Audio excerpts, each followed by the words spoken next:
রংপুর বিভাগে সবথেকে বেশি আবাদি জমির পরিমাণ মিঠাপুকুর উপজেলায়। এখানে বছরে আলু সহ বিভিন্ন ধরনের সবজি উৎপাদনের পরিমাণ গড়ে 5 লাখ মেট্রিক টন। তবে সাম্প্রতিক সময়ে জলবায়ু পরিবর্তনের প্রভাবে নানা ধরনের চ্যালেঞ্জ মোকাবিলা করতে হচ্ছে কৃষকদের। লতিফপুর ইউনিয়নের 5 নং ওয়ার্ডের কৃষক শহীদুল ইসলাম জানান, আবহাওয়া পরিবর্তনের কারণে একই জাতের বেগুন গাছে 2 রঙের বেগুন ফলছে।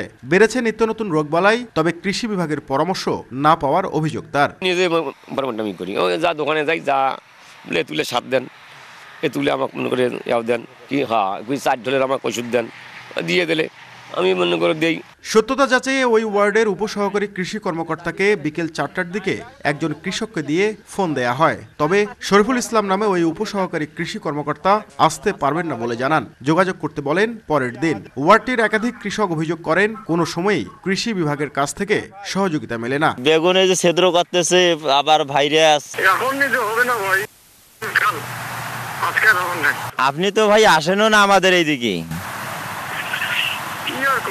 দেখাই নাই, পরামর্শ নেই করতে কি। 4:30 উপজেলা কৃষি অফিসে গিয়ে ওই উপসহকারী কৃষি কর্মকর্তাকে পাওয়া যায়নি। কৃষকের অভিযোগের বিষয়ে জানতে চাইলে কৃষি কর্মকর্তা জানান, রোগীরা ডাক্তারের কাছে না আসলে সেবা মিলবে কিভাবে। তবে বিভাগের সর্বোচ্চ কর্তার দাবি, তারা সবসময়ই কৃষকের পাশে রয়েছেন।